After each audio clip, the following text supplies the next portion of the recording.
పులివెందల్లో ఎన్నికలంటే గతంలో ఒంటి చేత్తో వన్ సైడ్ తో నడుపుకునేవారు. పులివెందల ఓటర్లు అందరూ వైఎస్ కుటుంబం ఓటు బ్యాంకు అనే ధీమాతో ఉండేవారు. ఇప్పుడు పులివెందుల జెడ్పీటీసీకి సంబంధించి వైసీపీకి ఓటమి భయం పట్టుకుందా? ఎన్నికల్లో వైసీపీ నేతలు కుట్రలు, కుతంత్రాలు, కుయుక్తులు ఎందుకు చేస్తున్నారు? పులివెందుల జెడ్పీటీసీ ఎన్నికల్లో వైసీపీ వేస్తున్న ఎత్తులేంటి?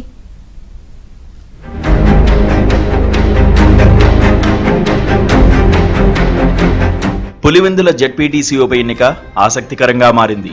తెలుగు రాష్ట్రాల్లో అందరి కళ్ళు ఇప్పుడు పులివెందుల జెడ్పీటీసీ ఎన్నికపైనే పడ్డాయి. పులివెందుల అంటే దశాబ్దాల తరబడి వైఎస్ కుటుంబం రాజకీయ కంచుకోటగా పేరుంది. అక్కడ ఎటువంటి ఎన్నికలు జరిగినా వన్ సైడ్ గా నడిపేవారు. ఎందుకంటే ఇక్కడ జరిగేది దౌర్జన్యకాండ, రిగ్గింగ్ మాత్రమే అనే ఆరోపణలు ఉన్నాయి. వైఎస్ రాజశేఖర్ రెడ్డి మరణానంతరం జగన్ రెడ్డి పాలనలో వైసీపీ నేతలు అరాచకాలు, అవినీతి, అక్రమాలు, భూకబ్జాలు ఎన్ని జరిగినా జగన్ రెడ్డి వారికి వత్తాసు పలకడం, అలాగే కుటుంబ సభ్యులను సైతం దూరం పెట్టిన జగన్ రెడ్డి ప్రవర్తనతో పులివెందుల ప్రజల్లో మార్పు తెచ్చింది. ఈ నేపథ్యంలోనే ఇప్పుడు జరుగుతున్న జెడ్పీటీసీ ఉప ఎన్నికల్లో వైసీపీ నేతలు అనేక రకాలుగా కుట్రలు, కుయుక్తులతో అడ్డదారులు తొక్కుతున్నారనే ఆరోపణలు వినిపిస్తున్నాయి.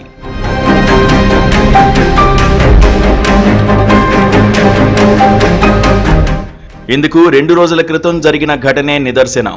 పులివెందుల పరిధిలోని జెడ్పీటీసీ ఎన్నిక జరిగే మేజర్ గ్రామ పంచాయతీ అయిన నల్లగొండువారిపల్లెలో యాదవ సామాజిక వర్గం ఓటర్లు ఎక్కువ ఉంటారు.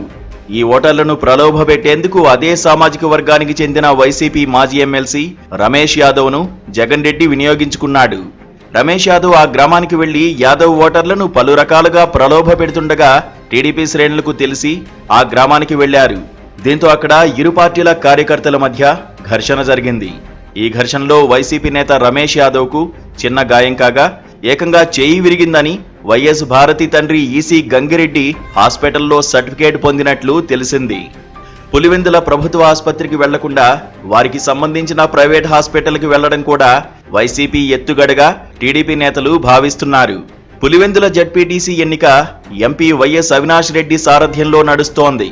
ఈ గొడవల్లో భాగంగా వైసీపీ నేతలు ఎంపీ అవినాష్ రెడ్డి, సతీష్ రెడ్డి పులివెందుల డీఎస్పీని బెదిరించడంపై కూడా ఎన్నికల్లో ఎత్తుగడేనని టీడీపీ నేతలు చెబుతున్నారు. వివేకా కుమార్తె సునీత కూడా ఈ సంఘటనలను తీవ్రంగా ఖండించారు. పులివెందుల్లో ఇప్పటికీ వారి దౌర్జన్యాలు సాగుతున్నాయని, పోలీసులను సైతం బెదిరించడం ఏమిటని ప్రశ్నిస్తున్నారు. పులివెందుల్లో ఎప్పటికైనా మార్పు రావాలని సునీత కోరుతున్నారు.